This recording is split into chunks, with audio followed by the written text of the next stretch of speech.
Rugăciunea soților unul pentru celălalt.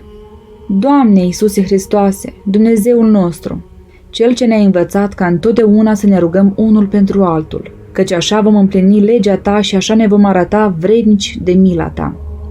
Caută cu îndurare și păzește de vrăjmașii văzuți și nevăzuți pe soțul meu sau soția mea, pe care mi l-ai dăruit sau mi-ai dăruit-o, a petrece împreună până la moarte. Dăruiește-mi sănătate și deplină înțelepciune ca să-și poată îndeplini datoriile după voia și poruncile Tale.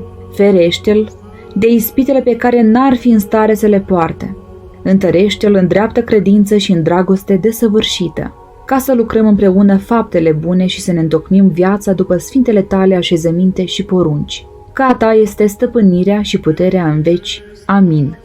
Urmează să facem și o închinăciune.